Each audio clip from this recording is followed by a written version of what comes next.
I agreed to be a plus one at a wedding for one very simple reason. I was lonely, a little bored, and the open bar was free. That's it. That's the whole logic. I didn't ask who the groom was. I didn't ask how my date knew him. I definitely didn't ask for pictures. If I had, I probably wouldn't have gone. It started with a text from my friend Jenna at 11:47 p.m. on a Tuesday. Weird question, but are you free next Saturday? That alone should have been a red flag. Nothing good ever comes after weird question that late at night. But I just finished another soul-crushing day at work, microwaving leftovers for the third night in a row, scrolling through Instagram watching everyone else live their lives. So I replied, "Depends." "Why?" She called immediately. "I need a plus one," she said, no greeting, no build-up. "For a wedding." I laughed. "You hate weddings." "I know. That's why I don't want to go alone." I pictured it instantly. Me in a rented suit, bad chicken, forced small talk, pretending to care about centerpieces. I almost said no. But then she added, "There's an open bar. Like, a real one. That's how they get you." "Okay," I said. "Whose wedding?" There was a pause. Just a beat too long. "Someone I know from college," she said quickly. "You don't know him." I didn't love how fast that answer came, but I didn't push. Jenna had always been like that, chaotic, impulsive, allergic to details. Besides, it wasn't like this was a blind date. I was just arm candy. Decorative gay friend. Easy. "Fine," I said. "I'll go. But if I get seated at a table with children or grandparents, I'm leaving." She laughed. "Deal." That should have been the end of it. The rest of the week passed in a blur. I borrowed a suit from my roommate, got a haircut I didn't really like, and let myself believe this would be nothing more than a mildly awkward Saturday with free alcohol and an excuse to dress up. I didn't think about the groom again. Not once. Saturday came faster than I expected. The venue was about an hour out of the city, one of those renovated barns that still smelled faintly like money and manure. Strings of lights hung everywhere. There was gravel under my shoes and soft acoustic music floating through the air. Very Pinterest. Very not my usual scene. Jenna met me in the parking lot, already half stressed, half excited, fixing her dress in the reflection of her car window. "You clean up nice," she said, giving me a quick hug. "Thanks. I feel like I'm cosplaying as someone who has their life together." She smiled, but something about it felt off, tighter than usual. "You okay?" I asked. "Yeah, totally. Let's grab drinks." We walked in together, and the place was already buzzing. Laughter, clinking glasses, people hugging like they hadn't seen each other in years. I let myself relax a little. This was fine. This was normal. Then I saw the seating chart. Or more specifically, I saw his name. Printed in elegant script at the top of a large whiteboard. Mason Reynolds and partner. My stomach dropped. Not because the name was unfamiliar, but because it wasn't. Mason Reynolds was my ex. Not just an ex. The ex. The one who didn't just break my heart, but carefully dismantled it, piece by piece, then moved across the country and out of my life without looking back. The last person on earth I expected to see standing at the end of an aisle in a tailored suit. I turned slowly to Jenna. "You said I didn't know him," I said, my voice flat. She didn't meet my eyes. "I said you didn't know him anymore." That's when the music shifted. Applause broke out, and at the far end of the barn, I saw him.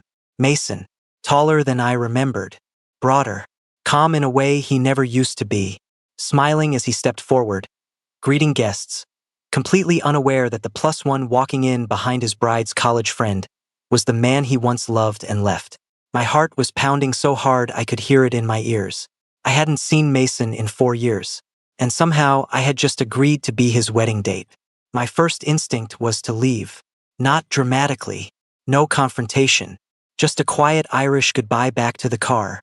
Maybe a polite lie to Jenna later about food poisoning or a sudden family emergency. Anything but standing there while Mason Reynolds got married 10 feet away from me. But my body didn't move.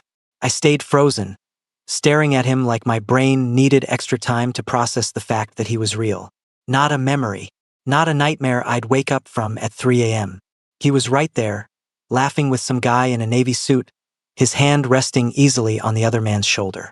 That part hit harder than I expected. Mason always hated public affection when we were together. Said it made him feel on display. But now, he looked relaxed, grounded, like this version of him had figured something out I never could. Jenna leaned in close. Trevor, I'm so sorry. I finally looked at her. You knew. She winced. I didn't know you'd come if I told you. So you lied. I strategically omitted. I let out a sharp laugh that didn't sound like it belonged to me. You brought me as a +1 to my ex's wedding. When you say it like that, it sounds bad. It is bad. She grabbed my arm. Look, Mason doesn't know you're here. We can just stay for the ceremony, grab drinks, leave early. The word ceremony made my chest tighten. I followed her down the aisle anyway, my legs moving on autopilot. Every step felt surreal, like I was watching myself from outside my body. We slid into a row near the back, close enough to see. Too close. Mason stood at the front, hands clasped, eyes bright. The groom. I still couldn't wrap my head around that. When he turned slightly, I caught his profile and that familiar twist in my stomach came back instantly. Same jawline. Same small scar near his eyebrow from when we were 22 and drunk and stupid and thought we were invincible. God, I hated that I noticed. The music softened. People stood. The officiant began speaking. Words about love, commitment, choosing each other every day. I tried not to listen. I failed. Because every sentence felt like it was aimed directly at the version of me that Mason left behind. The Trevor who waited. Who believed him when he said, I just need time. Who watched him pack a suitcase and promise, this isn't goodbye. It had been goodbye. When Mason's partner walked down the aisle, everyone smiled. I did too, automatically, even though my throat felt tight.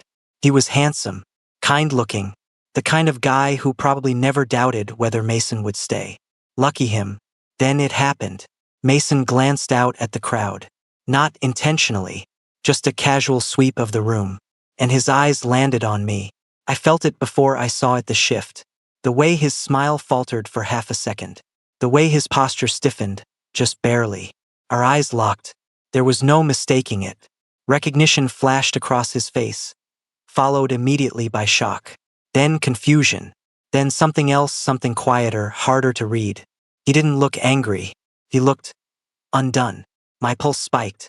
I should have looked away. I didn't. For a long moment, the rest of the room disappeared. No music. No officiant. Just me and Mason, staring at each other like the past had reached out and grabbed us both by the throat. Then his partner squeezed his hand. Mason blinked, refocused, turned back to the altar. The ceremony continued, but everything had changed. Jenna leaned toward me, whispering, He saw you. No kidding, I murmured. You okay? I wasn't, but I nodded anyway. By the time the ceremony ended and applause filled the barn, my hands were shaking. I clapped along with everyone else, smiling like a well-trained guest, while my mind raced. I shouldn't be here. He shouldn't have seen me. And there was no universe where this ended without something breaking open. As people stood and moved toward cocktail hour, I stayed seated, staring at the floor. Trevor, Jenna said gently, we can leave now. I stood up slowly. That's when I heard my name. Not from her. From behind me. Trevor. My heart stopped.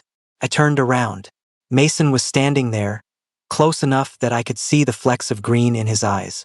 Close enough to smell his cologne, the same one he used to wear, the one I'd never been able to forget. For a second, neither of us spoke. Then he swallowed and said quietly, I didn't know you'd be here. Yeah, I said. Surprise. For a moment, it felt like the world had narrowed down to the space between us. Mason looked different up close.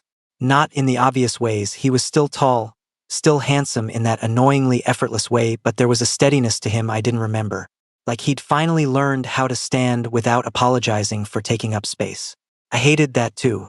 I didn't know, he repeated, softer this time. Like maybe if he said it again it would fix something. I figured, I said. I'm not exactly on the invite list. His mouth twitched, almost a smile, then disappeared. Can we talk? The question landed heavier than it should have. Now? I glanced around pointedly. Kind of your big day. He hesitated, then nodded. Yeah, now, just 2 minutes. I looked past him and saw his partner across the room, laughing with a group of guests, completely unaware that the past had just walked in wearing a borrowed suit. Guilt pricked at me, sharp and unwanted. I shouldn't, I said. I know, Mason replied immediately. But I'd really like to. That was always his thing. Calm, reasonable, like he wasn't asking me to rip open something I'd spent years stitching closed. I exhaled. 2 minutes. He led me outside, around the side of the barn where the noise dulled and the late afternoon air felt cooler. The sun was starting to dip, casting everything in that soft, golden light that makes even bad decisions look romantic. You look happy. I almost told him the truth, that I wasn't, that I'd spent the last 4 years measuring every relationship against what we'd had and coming up short. Instead, I shrugged. You're getting married, I said. You win. His brow furrowed. This isn't about winning. Sure it is, I snapped, then immediately softened. Sorry, this is a lot. I know, he said quietly. Seeing you here wasn't expected. Funny. That's exactly how I'd describe you standing at the altar. He smiled at that, but there was tension underneath it. Something unresolved. Sat between us, thick and familiar. I never meant to hurt you, he said. There it was. The sentence I'd replayed in my head 100 different ways, always imagining it would feel better to hear it out loud. Didn't. I know, I said. That almost makes it worse. He nodded slowly. I wasn't ready back then. I was scared. Of you. Of us. Of how much it mattered. And now. I asked before I could stop myself. Now he hesitated. Now I am, he said.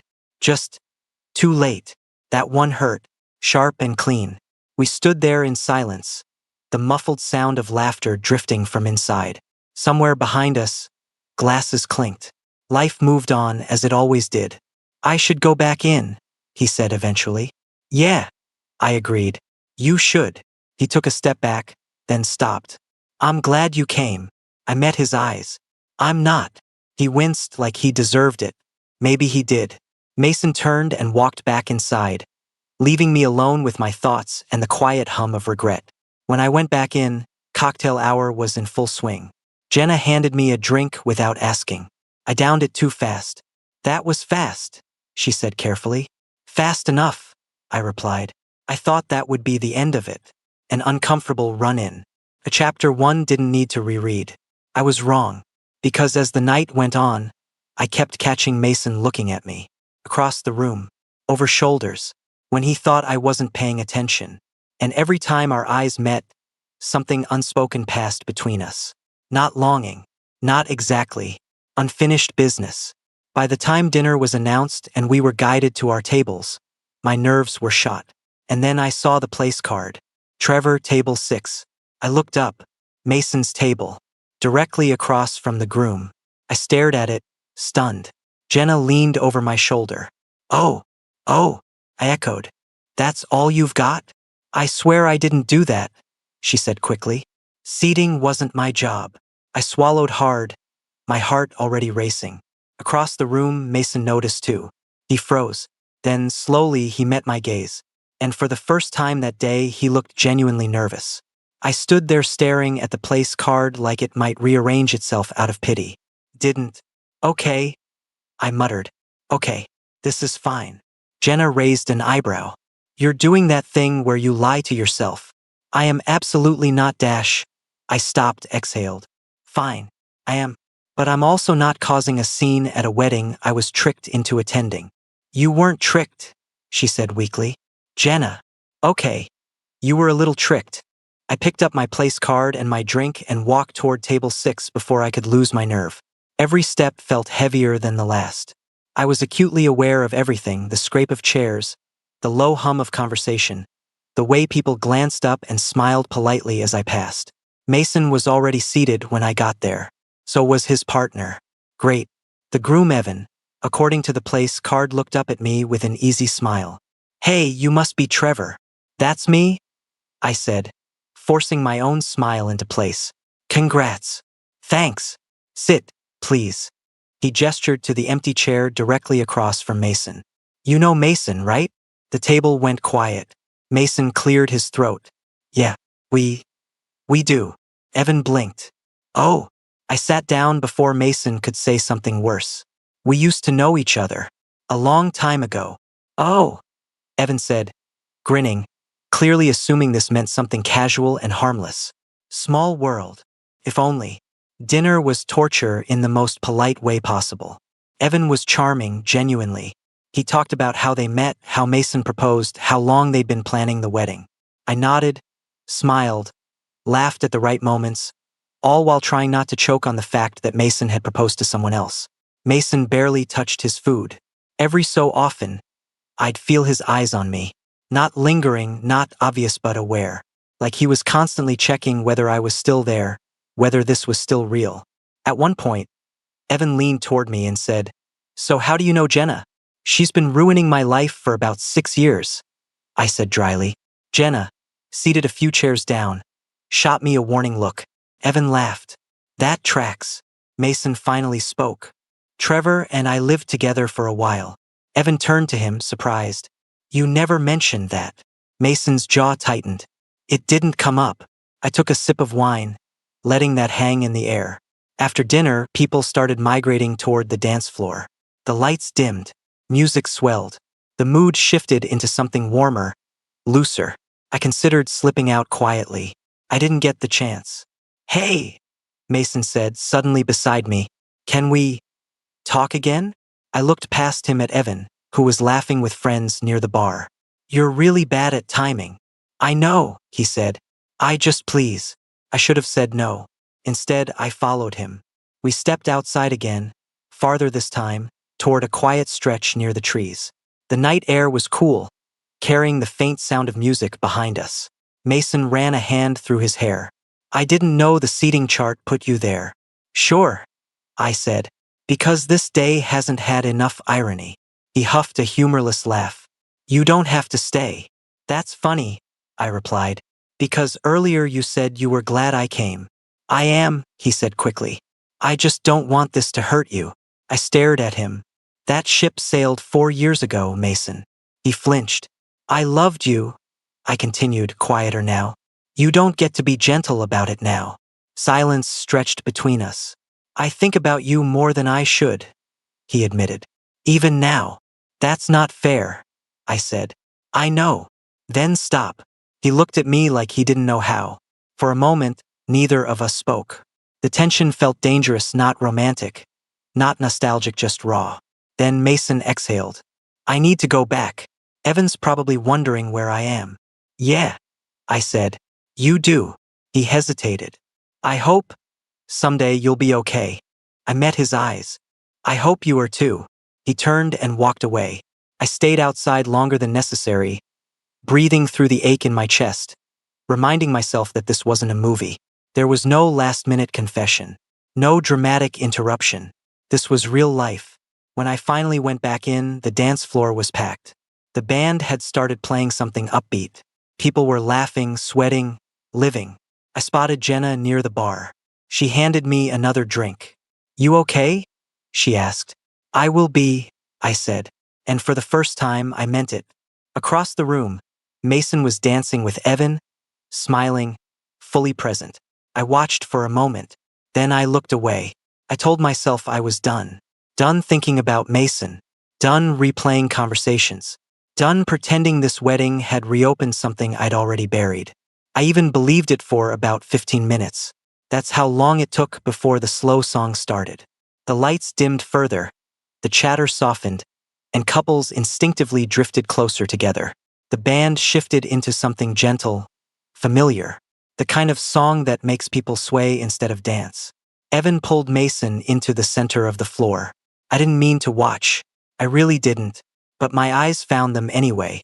Mason rested his hand on Evan's back, natural, easy.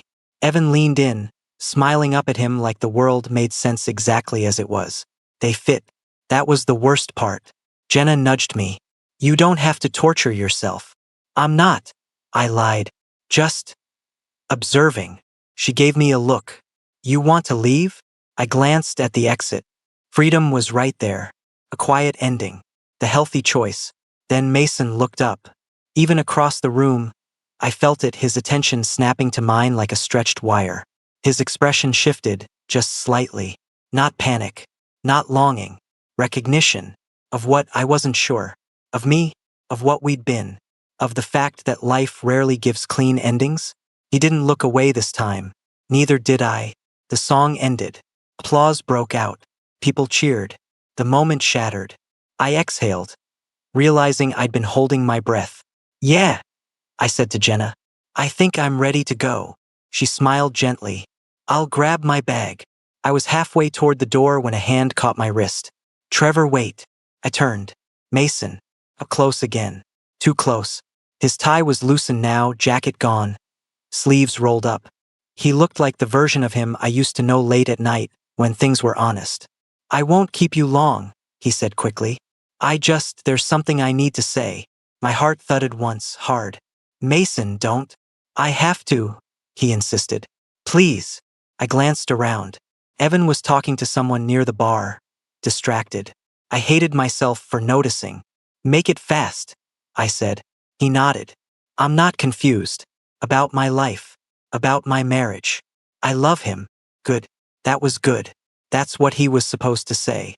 "But," he continued, voice dropping, "what we had mattered. And seeing you today reminded me that I never really apologized. Not properly." I crossed my arms, bracing myself. "I was a coward," he said. "I ran instead of fighting for us. And you deserved better than that." The words hit me harder than I expected. "I didn't need this tonight," I said quietly. "I know. I'm sorry."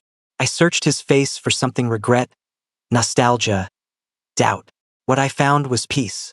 And somehow that hurt less than I thought it would. "Thank you," I said after a moment, "for saying it." He looked relieved. "I hope you find someone who doesn't hesitate." "I hope you never do again," I replied. We stood there, the last echoes of something finally settling. Mason smiled, small and sincere. "Goodbye, Trevor." This time it didn't feel like a wound. "Goodbye, Mason." I turned and walked out before either of us could change our minds. The night air hit me like a reset. Cool, clean, honest. Jenna followed me to the car, quiet for once. As we pulled away, I glanced back at the barn one last time. Music spilled out through the open doors. Laughter, life. I didn't feel broken.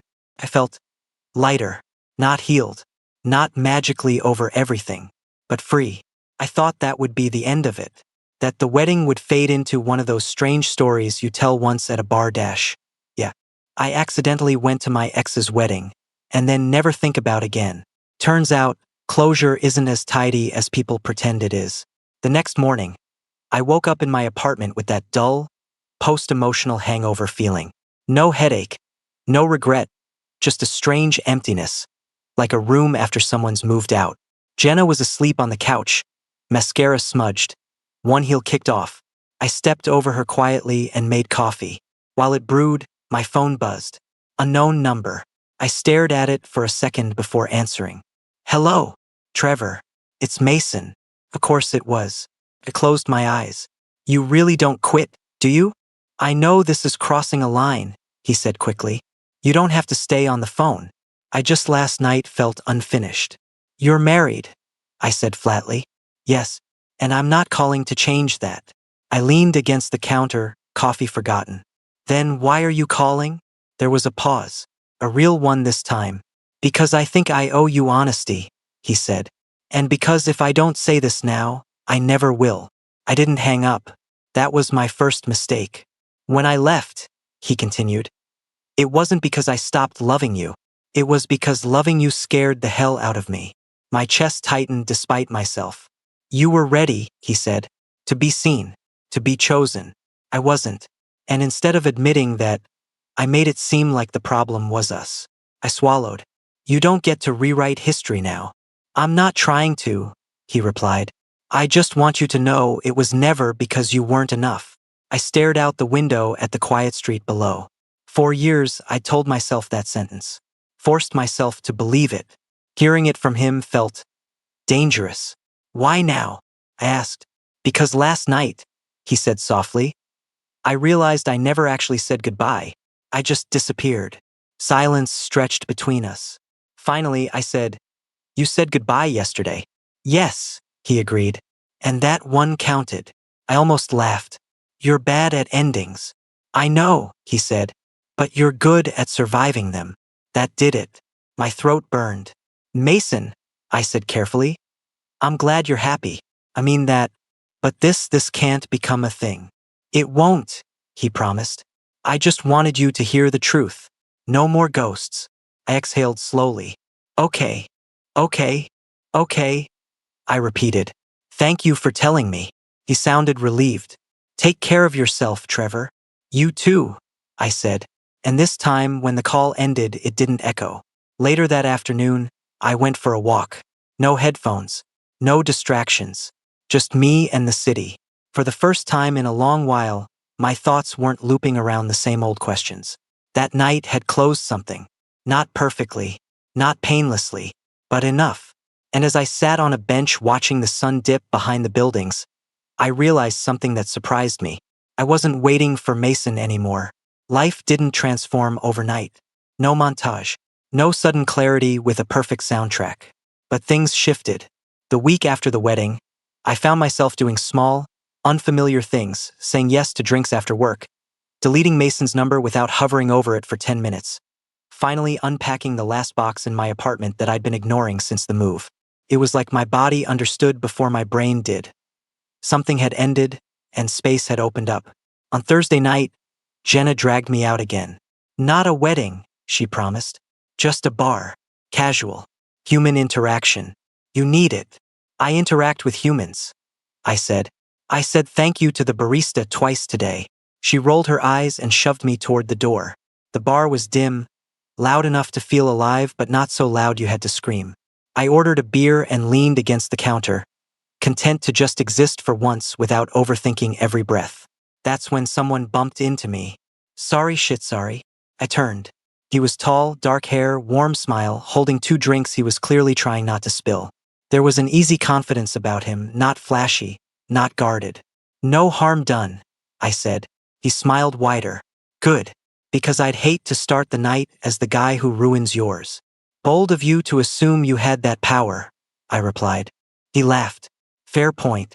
I'm Mason Dash." I stiffened. Then he blinked. "Wait. No. That's a terrible opener. I'm not Mason. I'm Luke." I burst out laughing before I could stop myself. "Wow," he said. "That bad, huh?" "You have no idea," I said, still smiling. "But it's fine. Just funny timing." "Well," Luke said, lifting his glass slightly. "To funny timing." I clinked mine against his. "To funny timing." We talked, easily, about nothing and everything. Work, bad dates, favorite cities, worst movies we secretly loved. There was no weight to it. No comparison running in the back of my head. No part of me waiting for the other shoe to drop. At one point, Luke said, "Can I ask you something?" "Depends," I said. "Is it invasive?"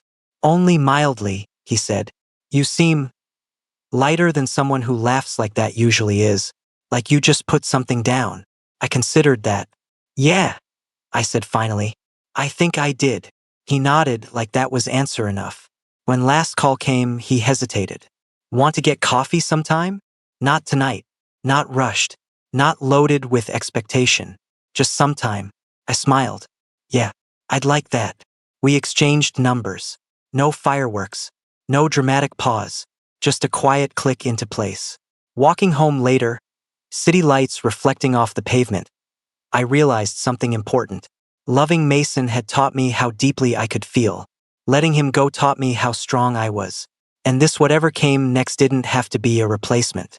Could just be a beginning. Coffee with Luke happened the following Sunday. No nerves. No overthinking my outfit for an hour. I showed up in a worn jacket and sneakers, 5 minutes late, and instead of apologizing too much, I just smiled and said, "Traffic hated me today." He laughed. "Same. I think it's personal." We sat by the window of a small Seafkratke that smelled like roasted beans and rain. Outside, the city moved at its usual pace. Inside, everything felt unhurried. Luke asked real questions. Not interview questions.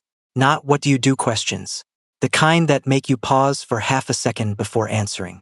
What's something you used to want that you don't anymore? What makes you feel grounded? When was the last time you surprised yourself? I didn't feel like I was performing. I didn't feel like I was being measured against a past version of myself. When Mason's name came up, because of course it did, I didn't tense. I ran into an ex recently, I said simply. At his wedding. Luke raised his eyebrows. That's brutal. It was, I admitted, but also kind of necessary. He didn't pry, just nodded. Sounds like you closed a door. Yeah, I said, and realized I don't live in that house anymore. When we left the CAF, there was no kiss, no dramatic moment, just a hug that felt warm and easy, and a text me when you get home. And I did. Weeks passed. Luke and I took things slow. On purpose. We walked. We cooked badly together. We learned each other's habits and boundaries without rushing to define anything. There was attraction, sure, but more than that, there was safety. One night, lying awake alone in my apartment, I realized something quietly monumental. I hadn't thought about Mason all day. Not once. No ache. No comparison. No wondering what if. Just me, my life, and the calm understanding that loving someone once doesn't mean you're stuck there forever. Some loves teach you who you are when you're with someone. Others teach you who you are when you walk away. Mason was both. And standing where I was now, no longer someone's plus one, no longer haunted by an unfinished goodbye, I finally understood something simple and freeing. I didn't lose anything at that wedding. I found myself.